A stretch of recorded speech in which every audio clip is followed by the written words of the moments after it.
बिस्मिल्लाहिर्रहमानिर्रहीम। अस्सलाम वालेकुम डियर स्टूडेंट्स। आज के लेक्चर में हम चैप्टर नंबर 5 रिप्रोडक्शन शुरू करने वाले हैं। तो सबसे पहले हम देखते हैं कि इस चैप्टर में हम कौन कौन सी चीज़ें कवर करेंगे। तो इस सब चैप्टर में हम सबसे पहले रिप्रोडक्शन का इंट्रोडक्शन, प्लांट्स में रिप्रोडक्शन कैसे होती है, प्लांट में सेक्सुअल रिप्रोडक्शन हम पढ़ेंगे।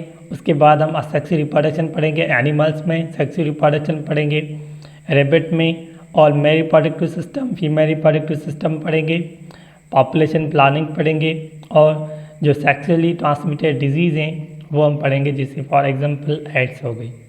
तो आइए हम चैप्टर को शुरू करते हैं। तो सबसे पहले हम देखते हैं कि रिप्रोडक्शन है क्या। Introduction. The living organism performs so many vital processes.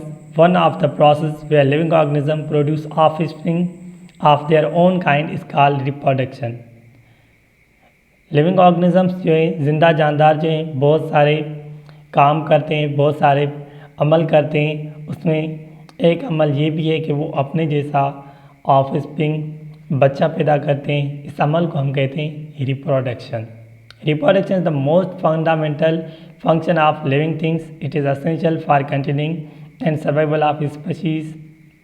An individual will not die if it does not reproduce, but there is a danger of extinction if it does not reproduce regularly. First, the species become endangered due to low rate of reproduction and finally vanish if not reproduced. Many species of plant and animals are in danger of vanishing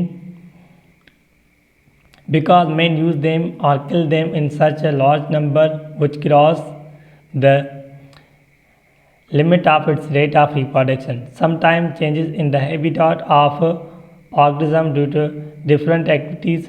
Organisms do not feel comfortable to produce. It means reproduction also depend on the favorable environmental condition also. Reproduction जो है वो तमाम अहम function है living things का, जिंदा जानवरों का। ये बहुत ही ज़रूरी है उनकी स्पीशीज़ को कंटिन्यू करने के लिए, उनके सर्वाइव करने के लिए, यानी स्पीशीज़ के ज़िंदा रहने के लिए। और अगर ये प्रोसेस ना हो तो इससे उस जानदार पर कोई असर नहीं पड़ता। यानी अगर कोई ऐसा जानदार है, कोई ऐसा लिविंग ऑर्गेनिज्म है जो रिप्रोडक्शन नहीं करता, तो उसकी अपनी लाइफ पर कोई असर नहीं पड़ेगा। पर इस चीज़ में एक ख़तरा हो सकता है कि उसकी जो स्पीशीज़ है वो ख़त्म हो सकती है, उसकी जो ओवरऑल पूरी पॉपुलेशन है वो ख़त्म हो सकती है। यानी अगर वो रेगुलरली प्रोड्यूस नहीं कर रहा, वो मुसलसल प्रोड्यूस नहीं कर रहा, तो वो स्पीशीज़ जो है बिल्कुल यानी तबाह हो सकती है, बिल्कुल ख़त्म हो सकती है। तो वो स्पीशीज़ जो है अगर उनमें रेट ऑफ रिप्रोडक्शन कम हो जाए तो लास्ट तक अगर बिल्कुल कम हो जाए, बिल्कुल बंद हो जाए, तो वो तबाह हो सकती हैं, बर्बाद हो सकती हैं, ख़त्म हो सकती हैं। तो ऐसी बहुत सारी स्पीशीज़ हैं प्लांट्स और एनिमल्स की जो इस वक्त ख़त्म होने के आसार पर हैं, ख़त्म होने वाली हैं, क्योंकि जो इंसान है वो उनको हद से ज़्यादा इस्तेमाल कर रहा है, हद से ज़्यादा किल कर रहा है। यानी वो उस लिमिट से ज़्यादा उसे यूज़ कर रहा है जिस लिमिट में वो रिप्रोड्यूस हो रही हैं।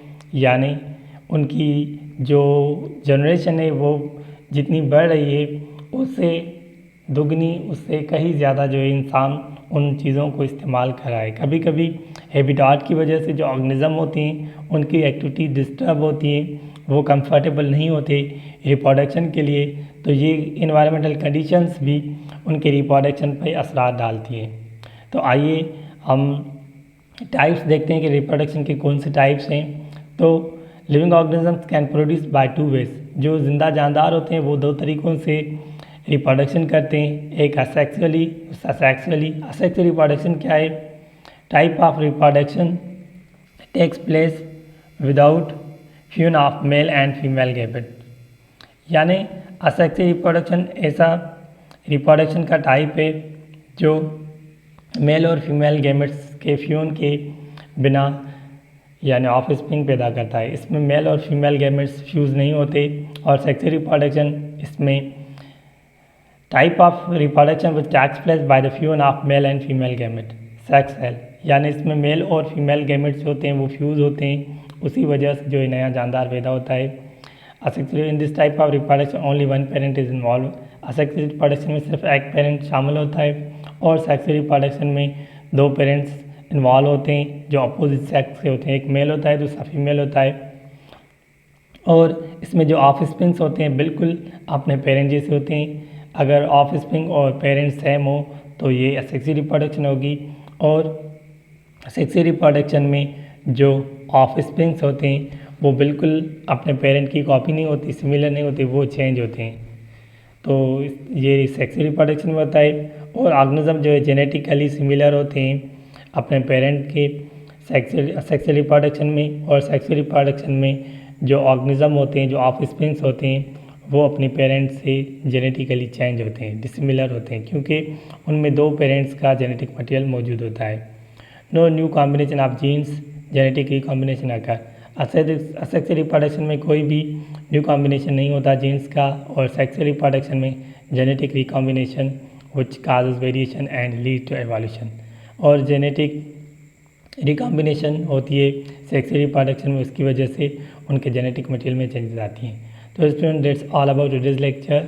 If you are new on my channel then please subscribe my channel. और अगर आप कोई भी सजेशन देना चाहें वीडियो के हवाले से या वीडियो बनाने के हवाले से तो आप मुझे सजेस्ट कर सकते हैं through comment section. Thank you for watching this video.